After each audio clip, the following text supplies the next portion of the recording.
feel like I need to reapply. I don't think my lips are icy enough. I hope you like this close-up of this bomb-ass, thick-ass makeup.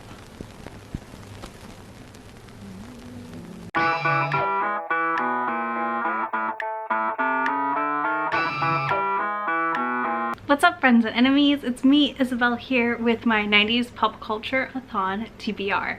There are 4 different bingo boards. I'm gonna aim to complete 2. The pop culture readathon is from January. Wow, no, what? No. The pop culture readathon runs from July 1st to the 31st. It's a whole month-long readathon, so I do have a big TBR for this one. It is hosted by Life Wit Me. Here's her Twitter right here, Whitney Elizabeth. I'm so excited. There's a Discord and everything. I'm just hyped. Like, I love these boards. So I'm gonna show you the board real quick. Here we'll start. This is the adult board, and here's the thriller board. And then I'm just gonna run through the books on my list and we'll talk about what prompts they fit. You are allowed to put different books on different boards, like the same book on multiple boards. So the TBR is big, but I did have a lot of crossover. Clap When You Land by Elizabeth Acevedo. This is going on the adult board for Poetic Justice. I'm assuming this book is in verse. I feel like it is. I feel like I heard it was. I'm really excited for this. I've got it from the library on audio, all lined up. I don't know a lot about the plot. I'm going to tell you that right now. And I don't want to read a bunch because I feel like I read Elizabeth Acevedo's books in about an hour to about 2 hours in general because they're in verse. They're just snappy. Like, you just kind of truck through them real quick, and I love that about them. So I've got those on my list, and I'm very excited about it. I know that it's like about a girl and her stepsister, I believe, and something with planes, traveling cross country maybe to go like see her dad. Guesstimates. Again, gonna be messy. This is not a like, I did my research TBR. So I'm gonna read Beach Read by Emily Henry. This is going to count for 2 different boxes. So the First Wives Club is your favorite genre. It's romance. I love romance. And then I'm gonna use it for Jurassic Park, which is near a body of water of some kind, and it's Beach Read. It's set, I think, on Lake Michigan or something. One of the Great Lakes, I believe, right? We had a whole argument about if it's the beach or not then. Anyways, I know that this is about a woman who writes romance novels and a guy who writes literary fiction novels who live next door in this beach house. They're kind of enemies, and they kind of swap writing assignments because they're both in a slump. I can't wait. I'm very like excited to dive into this because so far everyone said it lives up to the hype. Fingers crossed. I'm going to read Destiny's Embrace by Beverly Jenkins. This one is Pretty Woman for a Gorgeous Cover and What's Your Favorite Scary Movie, which is a backlist or book by a favorite author. So I love Beverly Jenkins. I am trying to work through her backlist. I'm making a concerted effort the rest of this year to read more of her books and get through that backlist, and also like continue on next year because there's no way I will read every single Beverly Jenkins work this year. But Destiny's Embrace is on the list, and I love this cover. Also, it was like on sale for $1.99 recently on Kindle, so maybe check if it's still on sale when you see this. Stolen Desires by Robin Levitt. This is the next book in the Sex Planet series. I loved the first book a bunch, and I turned a bunch of my friends onto these books, so that was delightful. And I immediately knew I wanted to continue the series, and I thought this readathon was the perfect opportunity. I'm going to use this for the Black American Princess prompt, BAPS. And it's a book about royalty, and this is about like a god. I feel like that's royalty, and if I for some reason change my mind, I will listen to Once More Upon a Time by Roshani Chachki on Audible, because that is also a royalty story. The Layover by Katrina Jackson. This is a short novella for the It's Friday Craig, which is a book under 150 pages. So I'm gonna read this. I started it briefly this month, and I actually put it back down to read for the readathon because I know I love a short book on a readathon, and I love Katrina Jackson, and I'm really working through her backlist as well because I have some new favorite authors this year. For sure, like confirmed new favorites. So I've got to read more of their books so I can actually like rec a ton of their books to y'all. Tycoon by Joanna Shoup. This is again another novella, and I am reading this for Death Becomes Her prompt, which is a backlist book. This is a slightly older book. It's been on my TBR for a while, so I feel like that counts as a backlist. The Sea of Ruin by Pam Godwin. this is The Titanic, and it's a historical fiction. This is about pirates. I know that my friend Jen just read it and she loved it. And also, I think Steph's read it or is going to read it or hauled it, something or other. Anyways, I'm excited about this book and I cannot wait to dive in. Then we've got Magic Bites by Ilona Andrews. I talked about how I wanted to start reading these once a month, and I think I'm going to start that in July. I may read more than one a month, but like my main goal is just to get through the series and actually be caught up on it. This counts for Sister Act, which is the first book in a series, and then Candyman for supernatural creatures.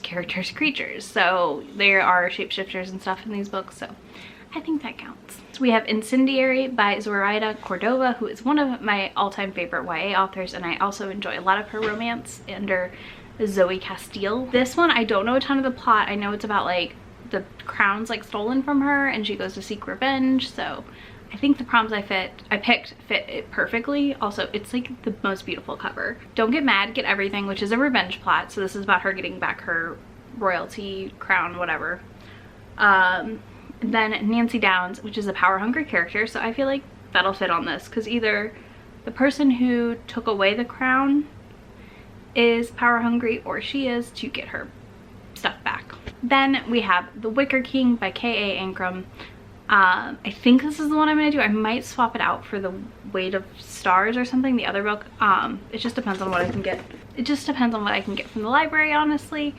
And that one counts for Soul Food, A Dysfunctional Family or Relationship, and I think both of those books, either one could count. Next, we have Love Her or Lose Her by Tessa Bailey.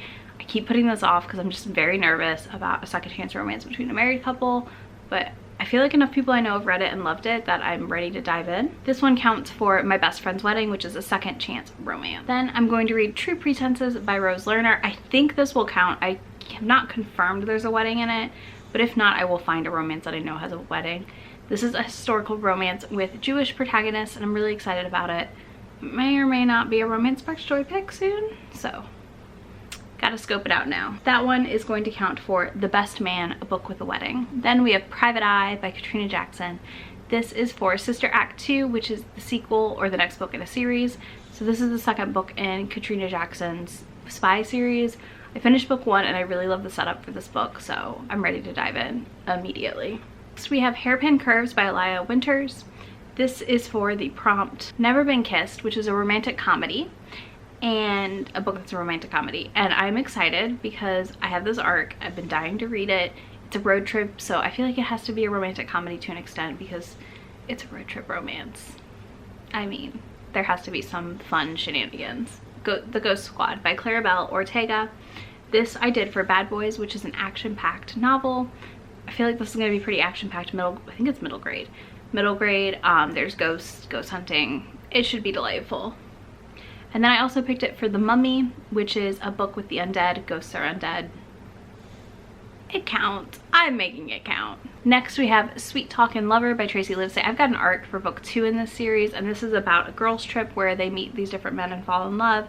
It sounds very cute. This one I think involves the town's mayor, and I'm counting it for Rami and Michelle's A Colorful Book because it has those beautiful fireworks. It's just such a pretty cover. It's very colorful and like, I don't know, it feels very rich in the cover department. Calling the Corners, which has one of the 4 elements. I think this is set near a beach or the water, so it counts.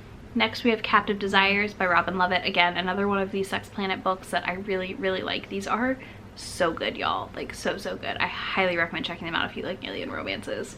I'm reading this one for Sydney Prescott with a badass main character. I feel like all these characters in these books are pretty badass, so it fits. Next, we have Felix Ever After by Kaysen Callender.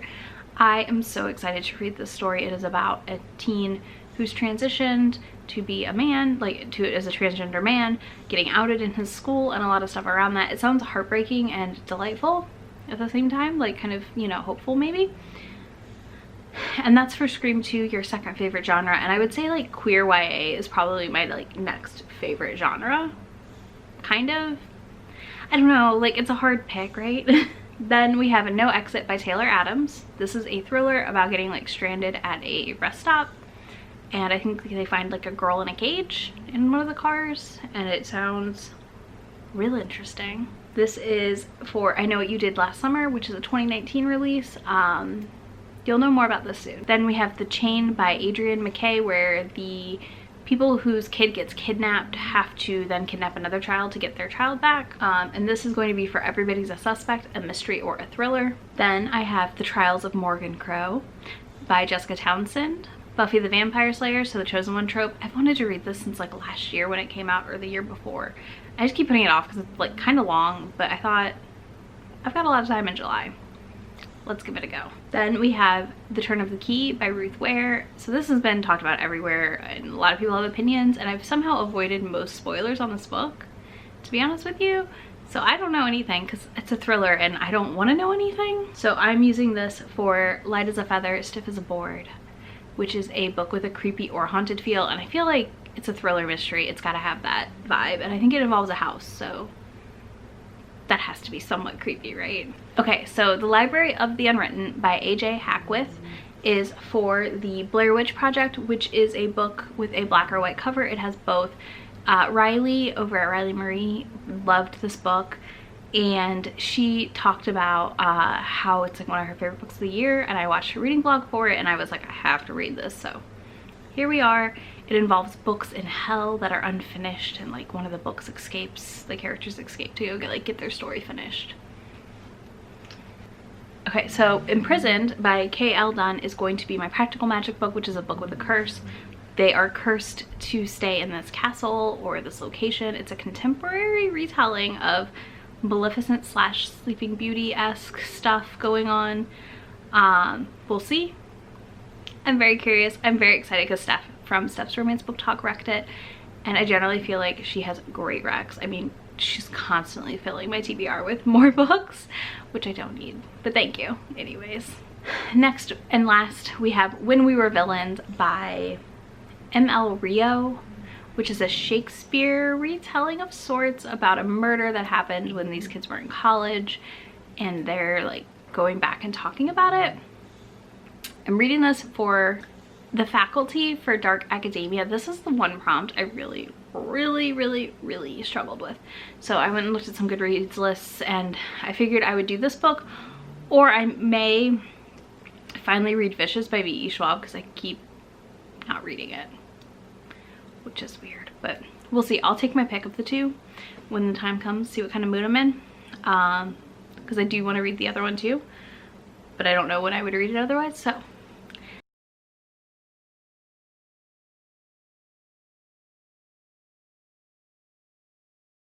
that's it for my TBR for this video. I hope you enjoyed it. Let me know in the comments if you're participating, if you got a book you think I should check out for one of these prompts, and what your favorite 90s trend was, because I was but a wee child in the 90s. So it was boy bands and Spice Girls and Bewitched. Maybe that's what I'm channeling right now more than Spice Girls. I don't know. Also blue eyeshadow. I remember that for some reason. Anyways, I'm so hyped for this readathon to start, and I might do reading vlogs. I'm really not sure yet. Let me know if you have an opinion or a preference in the comments. And yeah, I will see you in a few days with another video. Thanks so much for watching. Be sure to subscribe and give me a thumbs up. Bye. I don't cross my T's.